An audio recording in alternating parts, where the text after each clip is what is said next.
ಕನ್ನಡ ಲೋಕಸಭಾ ಕ್ಷೇತ್ರದ ಬಿಜೆಪಿ ಅಭ್ಯರ್ಥಿ ವಿಶ್ವೇಶ್ವರ ಹೆಗಡೆ ಕಾಗೇರಿ ದಾಖಲೆಯ ಅಂತರದ ಗೆಲುವು ಸಾಧಿಸಿದ ಹಿನ್ನೆಲೆ ನಗರದ ಶಿವಾಜಿ ಚೌಕ್ದಲ್ಲಿ ಭರ್ಜರಿ ಸಂಭ್ರಮಾಚರಣೆ ನಡೆಸಲಾಯಿತು. ಕುಮಟಾದ ಮತ ಎಣಿಕೆ ಕೇಂದ್ರದಿಂದ ಕುಮಟಾ ಬಿಜೆಪಿ ಕಾರ್ಯಾಲಯಕ್ಕೆ ತೆರಳಿ ಕಾರ್ಯಕರ್ತರ ಸನ್ಮಾನ ಸ್ವೀಕರಿಸಿ ಇಡಗುಂಜಿಯ ಮಹಾಗಣಪತಿಯ ಸನ್ನಿಧಾನಕ್ಕೆ ತೆರಳಿ ದೇವರಿಗೆ ವಿಶೇಷ ಪೂಜೆ ಸಲ್ಲಿಸಿದರು. ನಂತರ ಮಾರ್ಗದ ವಿವಿಧ ಕಡೆಗಳಲ್ಲಿ ಕಾರ್ಯಕರ್ತರ ಸನ್ಮಾನ ಸ್ವೀಕರಿಸಿ ಶಿರಸಿ ನಗರದ ನಿಲೇಕಣಿ ವೃತ್ತದಲ್ಲಿ ನೂತನ ಸಂಸದರಾಗಿ ಆಯ್ಕೆಯಾದ ವಿಶ್ವೇಶ್ವರ ಹೆಗಡೆ ಕಾಗೇರಿ ಅವರನ್ನು ಅಭೂತಪೂರ್ವವಾಗಿ ಕಾರ್ಯಕರ್ತರು ಸ್ವಾಗತಿಸಿದರು. ನಂತರ ಶಿವಾಜಿ ಚೌಕ್ದಲ್ಲಿ ನೂತನ ಸಂಸದರು ಆಗಮಿಸುತ್ತಿರುವಾಗ ನೆರೆದಿದ್ದ ಸಾವಿರಾರು ಕಾರ್ಯಕರ್ತರು ಜೈ ಶ್ರೀರಾಮ್, ಜೈ ಕಾಗೇರಿ, ಜೈ ಮೋದಿ, ಜೈ ಬಿಜೆಪಿ ಎಂದು ಘೋಷಣೆ ಕೂಗಿದರು. ಶಿವಾಜಿ ಚೌಕಕ್ಕೆ ಆಗಮಿಸಿದ ಕಾಗೇರಿ ಅವರು ಛತ್ರಪತಿ ಶಿವಾಜಿ ಪುತ್ಥಳಿಗೆ ಮಾಲಾರ್ಪಣೆ ಮಾಡಿ ನೆರೆದಿದ್ದ ಸಾವಿರಾರು ಕಾರ್ಯಕರ್ತರತ್ತ ಕೈಬೀಸಿ ಮೊದಲ ಬಾರಿಗೆ ಸಂಸತ್ ಪ್ರವೇಶಿಸಲು ಗೆಲುವಿಗೆ ಶ್ರಮಿಸಿದ ಕಾರ್ಯಕರ್ತರಿಗೆ ಧನ್ಯವಾದ ಸಲ್ಲಿಸಿದರು. ನಂತರ ತೆರೆದ ಜೀಪಿನಲ್ಲಿ ಅಂಚೆ ವೃತ್ತದ ಮೂಲಕ ರಾಜ್ಯ ಪ್ರಸಿದ್ಧ ಮಾರಿಕಾಂಬಾ ದೇವಸ್ಥಾನಕ್ಕೆ ತೆರಳಿ ವಿಶೇಷ ಪೂಜೆ ಸಲ್ಲಿಸಿದರು. ಈ ವೇಳೆ ಉದ್ಯಮಿ ಶ್ರೀನಿವಾಸ್ ಹೆಬ್ಬಾರ್, ಬಿಜೆಪಿ ಜಿಲ್ಲಾಧ್ಯಕ್ಷ ಎನ್ಎಸ್ ಹೆಗಡೆ ಕರ್ಕಿ, ನಗರ ಮಂಡಳಾಧ್ಯಕ್ಷ ಆನಂದ್ ಸಾಲೆ, ಜೆಡಿಎಸ್ನ ಜಿಲ್ಲಾ ಮುಖಂಡ ಉಪೇಂದ್ರ ಪೈ, ನಿಕಟಪೂರ್ವ ಅಧ್ಯಕ್ಷ ವೆಂಕಟೇಶ್ ನಾಯ್ಕ್, ಜಿಲ್ಲಾ ಪ್ರಧಾನ ಕಾರ್ಯದರ್ಶಿ ಗುರುಪ್ರಸಾದ್ ಹೆಗಡೆ, ಗ್ರಾಮೀಣ ಮಂಡಳದ ಅಧ್ಯಕ್ಷೆ ಉಷಾ ಹೆಗಡೆ, ಗ್ರಾಮೀಣ ಉಪಾಧ್ಯಕ್ಷ ನಾಗರಾಜ್ ಶೆಟ್ಟಿ, ಹಸರಗೋಡ್ ಗ್ರಾಮ ಪಂಚಾಯತ್ ಅಧ್ಯಕ್ಷ ಪ್ರದೀಪ್ ಹೆಗಡೆ ಕರ್ಜಗಿ, ಪ್ರಮುಖರಾದ ಗಜಾನನ್ ಭಟ್, ತಾರ್ಗೋಡ್, ಆರ್ಡಿ ಹೆಗಡೆ, ಆರ್ವಿ ಹೆಗಡೆ ಸೇರಿದಂತೆ ಸಾವಿರಾರು ಕಾರ್ಯಕರ್ತರು ಹಾಗೂ ಕಾಗೇರಿ ಅಭಿಮಾನಿಗಳು ಪಾಲ್ಗೊಂಡಿದ್ದರು. ಪಟಾಕಿ ಸಿಡಿಸಿ ಸ್ವಚ್ಛಗೊಳಿಸಿದ ಕಾರ್ಯಕರ್ತರು 6 ಬಾರಿ ಶಾಸಕರಾಗಿ, ಸಚಿವರಾಗಿ, ವಿಧಾನಸಭಾಧ್ಯಕ್ಷರಾಗಿ ಜನಪ್ರಿಯತೆ ಗಳಿಸಿ ಮೊದಲ ಬಾರಿಗೆ ಸಂಸತ್ ಪ್ರವೇಶಿಸಿದ ಹಿನ್ನೆಲೆ ಕಾಗೇರಿ ಅಭಿಮಾನಿಗಳು ಶಿವಾಜಿ ಚೌಕ್ ಬಳಿ ಸುಮಾರು ಅರ್ಧ ಗಂಟೆ ಪಟಾಕಿ ಸಿಡಿಸಿದರು. ಆನಂತರ ಪಟಾಕಿಯ ಕಸಗಳನ್ನು ಸ್ವಚ್ಛಗೊಳಿಸಿ ಮಾದರಿಯಾದರು. ಮುಗಿಲೆತ್ತರಕ್ಕೆ ಹಾರಿದ ಭಗವಾನ್ ಧ್ವಜ.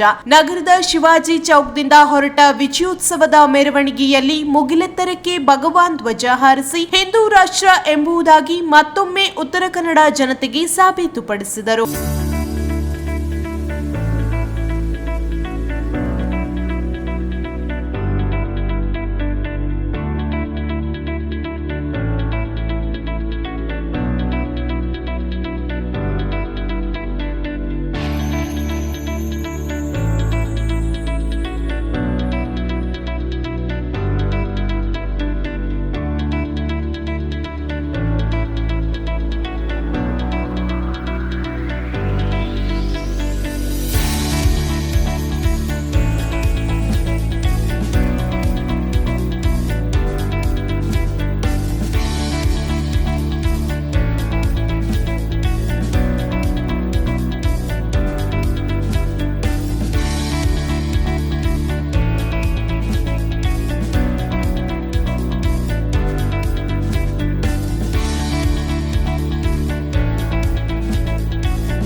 ವಿಶ್ವ ಪರಿಸರ ದಿನ 2024ರ ಅಂಗವಾಗಿ ಇಂದು ಕರ್ನಾಟಕ ಅರಣ್ಯ ಇಲಾಖೆ ಶಿರಸಿ ವಿಭಾಗದ ಶಿರಸಿ ವಲಯದ ವತಿಯಿಂದ ಮತ್ತು ಕರ್ನಾಟಕ ರಾಜ್ಯ ಕಾನೂನು ಸೇವೆಗಳ ಪ್ರಾಧಿಕಾರ, ಜಿಲ್ಲಾ ಹಾಗೂ ತಾಲೂಕು ಕಾನೂನು ಸೇವಾ ಸಮಿತಿ, ವಕೀಲರ ಸಂಘ ಇವರ ಸಂಯುಕ್ತಾಶ್ರಯದಲ್ಲಿ ಶಿರಸಿ ನಗರದ ಕೆಎಚ್ಬಿ ಕಾಲೋನಿಯ ಸಾಲುಮರದ ತಿಮ್ಮಕ್ಕ ವೃಕ್ಷೋದ್ಯಾನದಲ್ಲಿ ವನಮಹೋತ್ಸವ ಕಾರ್ಯಕ್ರಮ ಹಮ್ಮಿಕೊಳ್ಳಲಾಗಿತ್ತು. ಈ ಕಾರ್ಯಕ್ರಮದಲ್ಲಿ ಶ್ರೀಮತಿ ಶಾರದಾ ದೇವಿ ಸಿ ಹಟ್ಟಿ, ಹಿರಿಯ ಸಿವಿಲ್ ನ್ಯಾಯಾಧೀಶರು ಮತ್ತು ಅಧ್ಯಕ್ಷರು, ತಾಲೂಕು ಕಾನೂನು ಸೇವಾ ಸಮಿತಿ ಶಿರಸಿ ಶ್ರೀ ಅಬ್ದುಲ್ ರೆಹಮಾನ್ ಎ ಮುಲ್ಲಾ, ಪ್ರಧಾನ ಹಿರಿಯ ಸಿವಿಲ್ ನ್ಯಾಯಾಧೀಶರು ಮತ್ತು ಸದಸ್ಯ ಕಾರ್ಯದರ್ಶಿ, ತಾಲೂಕು ಕಾನೂನು ಸೇವಾ ಸಮಿತಿ ಶ್ರೀ ವಸಂತ್ ರೆಡ್ಡಿ, ಅರಣ್ಯ ಸಂರಕ್ಷಣಾಧಿಕಾರಿಗಳು, ಕೆನರಾ ವೃತ್ತ ಶಿರಸಿ ಡಾಕ್ಟರ್ ಅಜ್ಜಯ್ಯ ಜಿಆರ್, ಉಪ ಅರಣ್ಯ ಸಂರಕ್ಷಣಾಧಿಕಾರಿಗಳು ಶ್ರೀ ಶಿವಕುಮಾರ್ ಜೋಗಣ್ಣನವರ್, ಸಹಾಯಕ ಸರ್ಕಾರಿ ಅಭಿಯೋಜಕರು ಶಿರಸಿ ಮತ್ತು ಕಾರ್ಯನಿರ್ವಾಹಕ ಕಾರ್ಯದರ್ಶಿ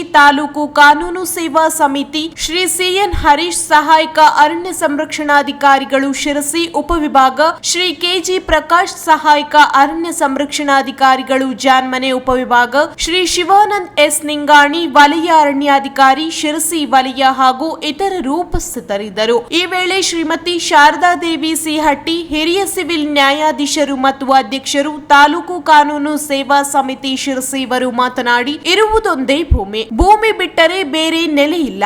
ನಮ್ಮ ಭೂಮಿ ನಮ್ಮ ಭವಿಷ್ಯ. ಇದನ್ನು ಉಳಿಸಿ ಬೆಳೆಸೋಣ. ಪ್ರತಿಯೊಬ್ಬ ಮನುಷ್ಯನು ಮಗುವಾಗಿರುವಾಗಿನಿಂದ ಗಿಡ ಬೆಳೆಸುವ ಪರಿಪಾಠ ರೂಢಿಯಾಗಬೇಕೆಂದು ತಿಳಿಸಿದರು. ಶ್ರೀ ವಸಂತ್ ರೆಡ್ಡಿ ಅರಣ್ಯ ಸಂರಕ್ಷಣಾಧಿಕಾರಿಗಳು ಮಾತನಾಡಿ, ಇತ್ತೀಚಿನ ದಿನಗಳಲ್ಲಿ ಹವಾಮಾನದಲ್ಲಿ ವೈಪರೀತ್ಯವನ್ನು ವಿವರಿಸುತ್ತಾ ಅರಣ್ಯದ ಪ್ರಾಮುಖ್ಯತೆಯನ್ನು ತಿಳಿಸಿದರು. ಪ್ರತಿಯೊಬ್ಬರೂ ಸಾಧ್ಯವಾದಷ್ಟು ಗಿಡ ನೆಟ್ಟು ಬೆಳೆಸಬೇಕು ಎಂದು ಹೇಳಿದರು.